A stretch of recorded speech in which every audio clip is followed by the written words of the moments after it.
Our mother's secret marriage. A brother and sister discover that their mother secretly married a man whom neither of them knew about, and that he has legal rights to their inheritance. You ever stumble on something that makes your skin go cold, even in a sunlit room? It was a Sunday. One of those lazy, golden hour kinds where the dust hangs in the air like it's got nowhere else to be. My sister Claire and I were cleaning out Mom's attic. Mom had passed 6 months back. Heart gave out in her sleep, and it was finally time to deal with what she left behind. We weren't looking for anything in particular. Just boxes of old linens, costume jewelry, a typewriter we thought was cool in a retro kind of way. But then Claire found the photo album. Leather-bound, dusty as sin, tucked behind a pile of faded Christmas decorations. She flipped through it first, and I knew something was off when her fingers froze mid-turn. "You remember this guy?" she asked. She pointed at a photo of Mom, our mom, dressed in a white sundress, barefoot in some field of wildflowers. She looked younger, maybe in her early 40s. Beside her stood a man, tall, graying temples. His hand rested gently on her waist, not like a friend, but like a man who belonged there. I didn't recognize him. Never seen him at church potlucks, birthdays, nothing. "No," I said. "You." Claire shook her head. The photos went on. Different locations, always the two of them, on a porch, in front of an old Ford truck, once even with a Justice of the Peace sign barely visible behind them. Claire gasped, pointing at that one. There was a date in the corner. It was recent. Only 5 years ago. "That's after Dad died," Claire whispered. She looked up at me, eyes wide. She remarried. I took the album and turned to the last page. Tucked inside was a folded sheet of paper. Claire pulled it out carefully. It was a marriage certificate. Legal. Signed. Witnessed. A name we didn't know. Richard Eugene Teller. Our mother had married this man. Secretly. No announcement. No photos on the wall. No wedding. Just this. And the worst part? Richard Eugene Teller was listed as her spouse and legal heir. Claire sat down hard on an old cedar chest. "Does this mean he owns the house?" I didn't answer. My throat had gone dry. Because right then, we realized something neither of us had even considered before. We might not be the only ones Mom left something behind for. And Richard Eugene Teller? He was coming for it. Looking back, I remember a man standing off near the trees during Mom's funeral. Dressed in a charcoal gray suit, sunglasses on despite the cloudy sky. I thought he was just one of the nursing staff or maybe a neighbor. He never approached the casket, never said a word. Just stood with his hands clasped, quiet as a tombstone. Now we were thinking maybe that was him, Richard Eugene Teller. Claire and I sat at the kitchen table that night with the marriage certificate laid out between us like a loaded weapon. We hadn't even thought about a will. Mom had always said the house would go to us. She never liked lawyers. Always said, if I keel over, just split everything fair and clean. That was her way. But that marriage certificate, that changed everything. Claire, being the organized one, started digging through drawers. She found Mom's old filing box, dusty but intact. Inside was the will. It was dated 7 years ago, before this Richard character came into the picture. Everything, and I mean everything, was to be split evenly between Claire and me. Relief hit us like cool rain, until I saw the sticky note Mom had slapped on the front of the will. "Update with Richard," it read. Claire stared at it like it was a death sentence. "You think she did?" "I don't know," I said. "But if she did, and if that update named him." We didn't finish the thought. That's when the doorbell rang. It was 9 at night. Rain had just started. Light, but steady. The kind that taps on the roof like fingers drumming. Claire looked at me. "You expecting anyone?" I shook my head and walked to the door. When I opened it, the man from the funeral stood there. Gray suit. Polished shoes. Eyes like rusted nails. "Evening," he said, voice low and polite. "I'm looking for Claire and Matthew Pierce." "That's us," I said slowly. He nodded. "My name's Richard Teller. I was your mother's husband." He extended his hand. Claire didn't take it. Neither did I. He let it drop without a fuss. "I believe we need to talk," he said. And just like that, the past we thought we understood began to slip like dirt through our fingers. We didn't invite him in right away. There was a long silence there on the porch, the kind that stretches like old leather. Rain peppered the front steps. Richard just stood, hands in his coat pockets, calm as a preacher at a funeral. "I know this is a surprise," he said, "but it's important we speak sooner than later." "What do you want?" Claire asked. "I want what's mine," he said, matter of fact. "Your mother and I were married. We shared a life, even if it wasn't a public one. And according to state law, that gives me rights. especially with no updated will filed. I looked at Claire, and she looked at me. We stepped aside, let him in. Richard didn't track water. He moved like a man used to silence. We led him down to the basement. It was the only place that felt neutral, away from her photos, her smell, her ghost. He took a seat at Dad's old poker table and waited while Claire poured 3 cups of black coffee, steam rising between us like fog on a lake. I was with your mother for 4 years, he began. Met her at the farmer's market. She was buying peaches. I cracked a joke. She laughed. That was it. She never told us, Claire said. She didn't want to. Said you two still carried grief like a backpack. Thought it'd feel like betrayal. She hid you, I said, sharper than I meant. He nodded slowly. She did. But that didn't make what we had any less real. I clenched my jaw. You were with her 4 years. We were with her a lifetime. Richard looked me square in the eye. Then you know she did what she thought was best. He reached into his coat and pulled out a manila folder. I came to show you this. Inside was a copy of a legal document, petition to probate estate. His name was listed as primary executor. Filed 2 weeks after her death. Claire's breath hitched. You're already moving on this? I didn't come to steal anything, he said. But the law is the law. Unless you can test the marriage or produce a newer will, the court's going to give me a piece of this. Maybe more. What do you mean more? He leaned back in the chair. This house. Her savings. Pension. All marital assets. If they were accrued while we were married, well, it gets complicated. I looked around the basement. It wasn't much, mildew walls, the smell of old wood and oil, but it was ours. Every inch soaked with memories. Dad's handprint on the breaker box. The old workbench where I helped Mom fix her blender. This house was the last real piece of her we had. And now this man, this stranger, was telling us we might lose it? Claire's voice cracked. Why would she do this to us? Richard set his coffee down, untouched. You'll have to ask her that. I just came to let you know. Because court letters are coming. I figured you'd rather hear it from me first. He stood. And just before he walked out, he said something I'll never forget. She loved you both. But love and truth don't always ride in the same carriage. Then he was gone, leaving rain-slick footprints and a silence we didn't know how to fill. We didn't sleep that night. Claire paced the hallway. I sat in the living room, holding that manila folder like it might bite. It felt like Mom had died all over again this time, by choice. Like she'd handed us a locked box, smiled sweetly, and whispered, good luck with the key. By sunrise, we were back in the attic. We tore through boxes, photo albums, journals, bank records. We were looking for anything that mentioned Richard. A letter, a diary entry, even a grocery list. Something to tell us who he really was and why she kept him secret. Claire found it. She was pulling down Mom's old full-length mirror when something slipped out from the back, a thick white envelope, yellowed at the corners, taped behind the frame. Her handwriting on the front, to be opened if I'm gone. Our hands trembled as we opened it. Inside was a letter. To my children. If you're reading this, I've already left this world, and I'm sorry for what you're about to learn the hard way. I married Richard in secret because I didn't know how to tell you. I thought I could have love in my life again without rewriting yours. Claire covered her mouth. He was good to me when the grief was too heavy, but I knew the two of you wouldn't understand. So I kept it separate. At least, I tried. But I made a mistake. I never changed the will, though I intended to. I was scared if I put his name down, it would erase your father. And I couldn't do that. I kept my money separate. The house, too. I have records, a trust. It's all in the blue folder marked Aunt Louise. It's in the bottom drawer of the file cabinet. Find it. Use it. Don't let the courts decide what I didn't finish. We stared at each other. The blue folder. I ran to the cabinet like the damn thing might disappear if we waited. It was there. Exactly where she said. Inside were account records, trust documents, a handwritten note to her lawyer, never mailed, asking to revise her will. But here's the catch. None of it was official. No signatures. No notary. No legal filing. Just intentions and instructions. And intentions don't hold up in probate court. Claire sat down hard on the floor. So we've got a ghost for a lawyer and a stranger for a stepdad. But I wasn't ready to give up. I looked through the trust documents again, and that's when I saw it. A deposit 6 figures, made 2 years ago, to a trust account. Not in her name. In our names. Claire and me. She had set up something. Quietly. Secretly. Legally. I grinned. She didn't rewrite the will, because she wrote us something else. And just as that flicker of hope lit up inside me, my phone buzzed on the table.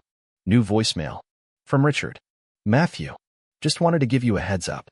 I've filed a temporary restraining order on the property until the courts figure it out. I'd appreciate it if you and your sister didn't remove anything from the house. I'll be by tomorrow. With my lawyer. Claire looked at me, face pale. This is war, she whispered. And she wasn't wrong. He came back the next day, just like he said he would.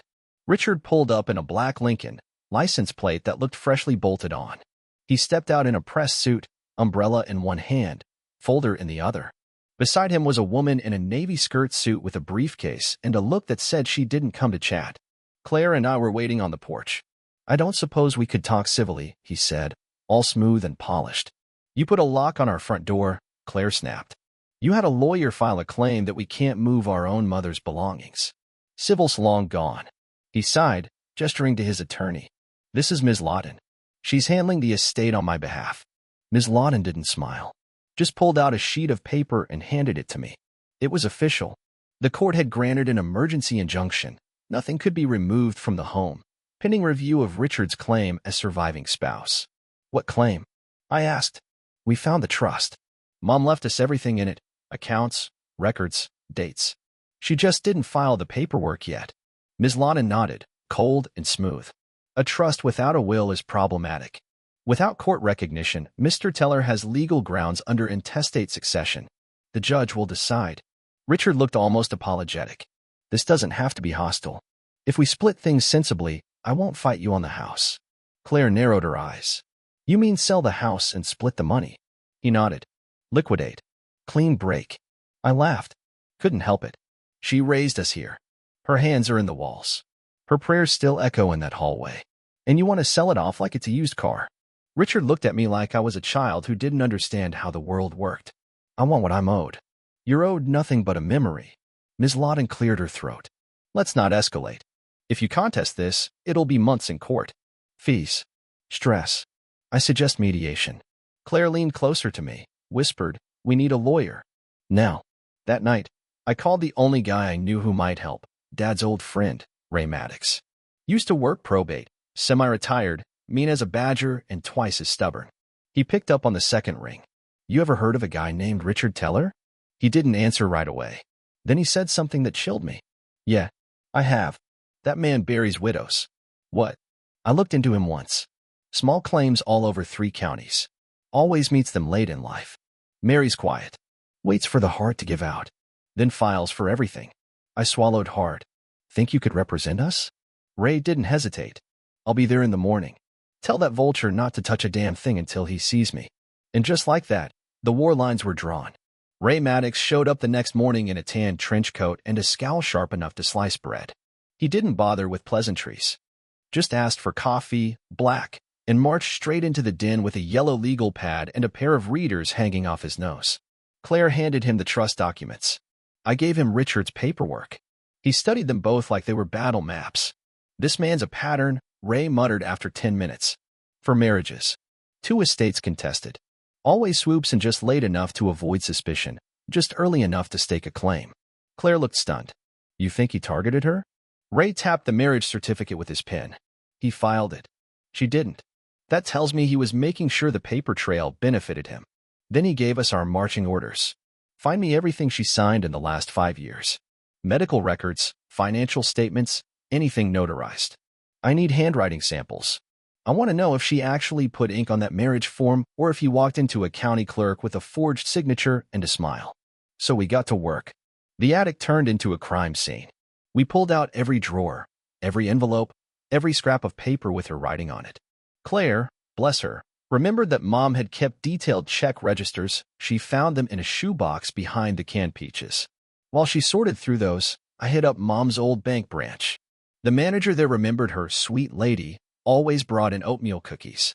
I asked if they could pull her last few signature cards. They did. And right there, clear as Sunday morning, was Mom's signature, looping, slightly tilted, not the one on the marriage license. I sent photos to Ray. He called within the hour. That's a mismatch, he said. Not definitive on its own, but damn close. We'll need a handwriting expert to be sure. Then Claire burst into the room holding something in both hands. Matt, she said. Look at this. It was a letter, postmarked 6 months before Mom passed. addressed to an estate lawyer in town. The return address wasn't ours. It was Richard's. Inside, it was a typed document, a request for estate advisement.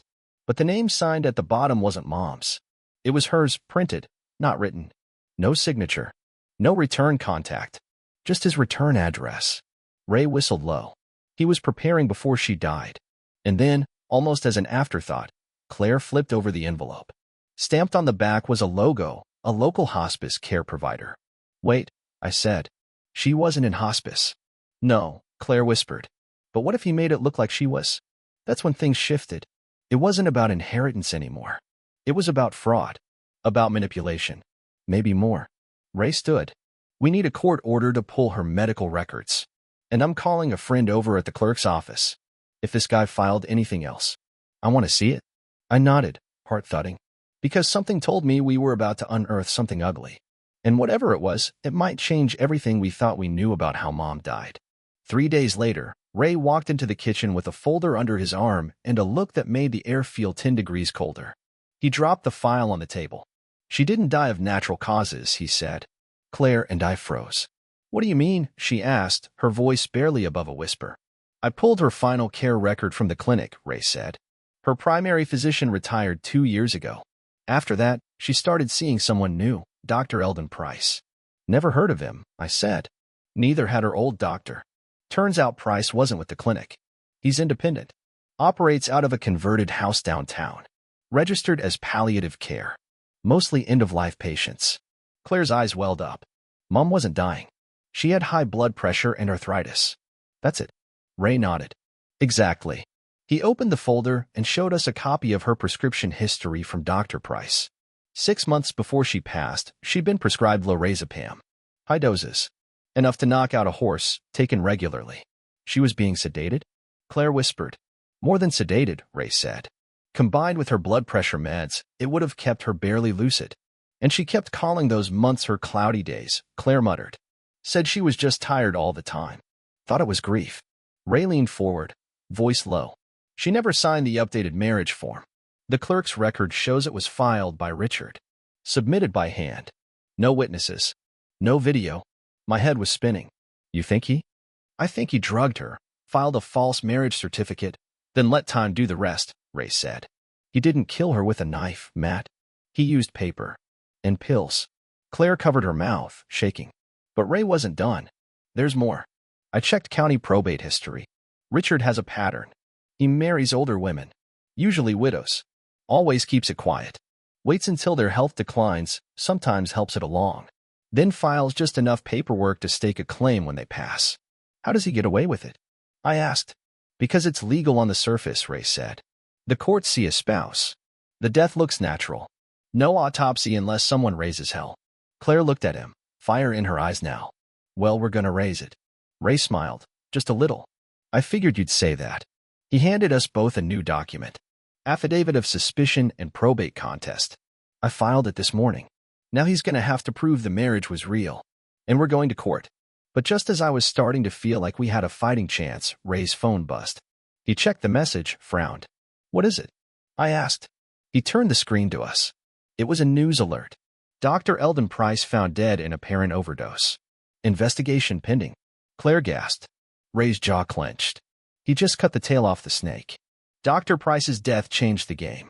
Ray spent 2 full days on the phone, calling investigators, pressuring the coroner's office, digging through what little digital footprint Price left behind.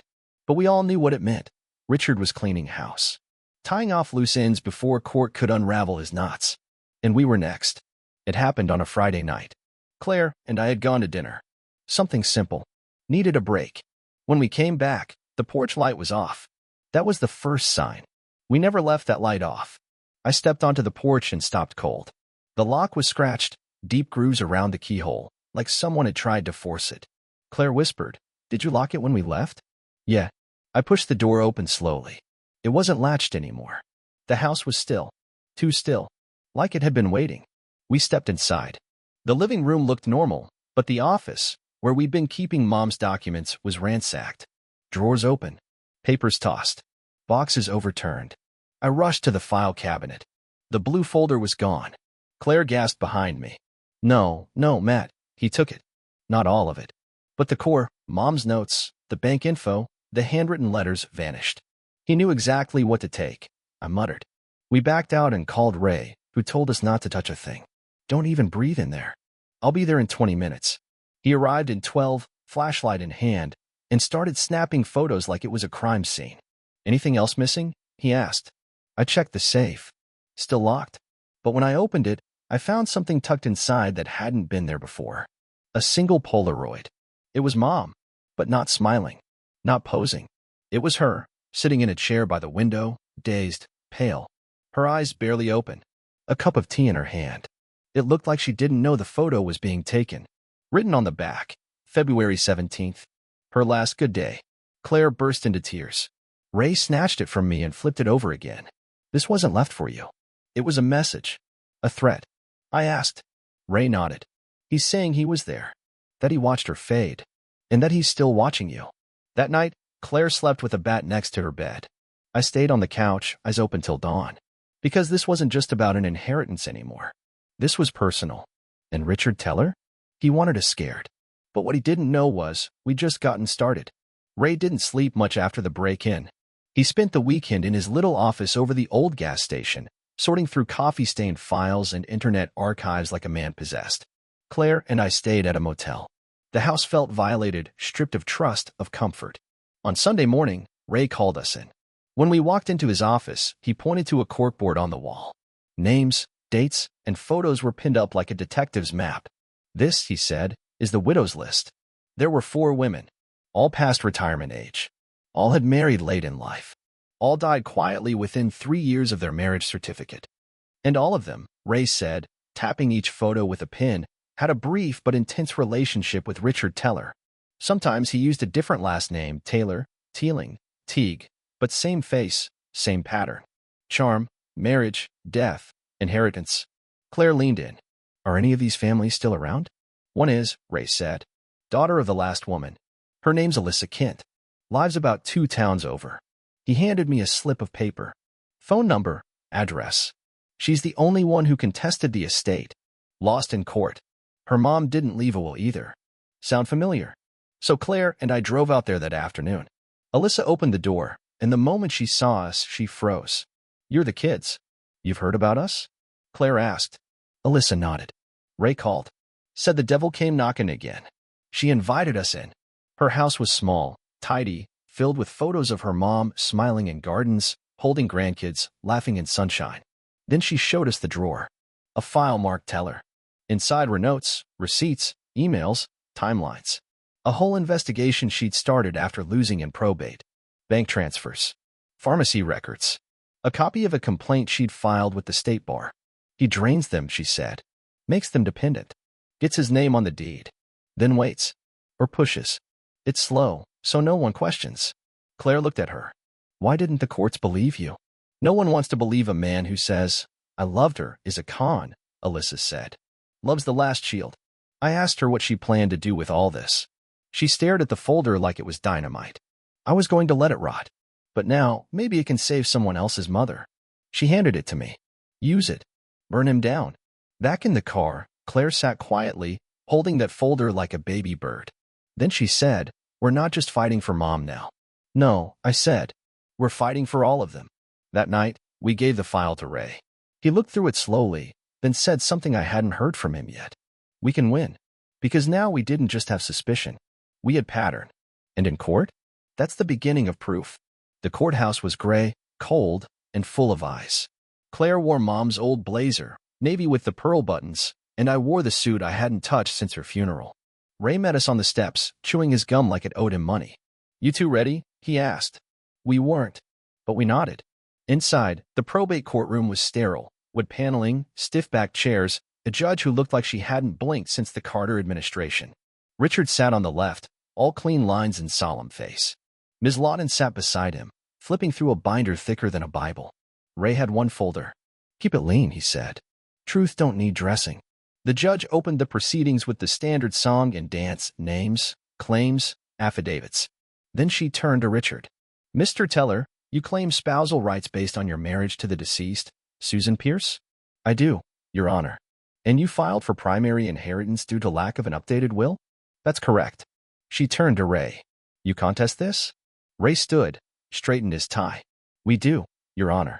Not because we disrespect marriage, but because we don't believe this was one. At least not one Susan Pierce agreed to in full understanding. The judge raised an eyebrow. Explain. Ray walked to the stand like he was taking his time crossing a battlefield. We have reason to believe Mr. Teller manipulated, drugged, and isolated Ms. Pierce in her final year. We have pharmacy records showing she was prescribed unusually high doses of lorazepam by a doctor who's since died under suspicious circumstances. We have handwriting analysis suggesting the marriage license bears a forged signature. Ms. Lawton scoffed. Speculation. Ray ignored her. But most importantly, he continued, we have a pattern. He held up Alyssa's file. For other women. All widows. All married Mr. Teller under different names. All dead within 3 years. All estates contested. The judge blinked. That got her attention. We've included affidavits, banking evidence, and a sworn statement from the daughter of his last wife. Ms. Lawton jumped up. These so-called patterns are circumstantial at best. Maybe, Ray said. But circumstantial becomes compelling when it repeats. The judge leaned back in her chair. Mr.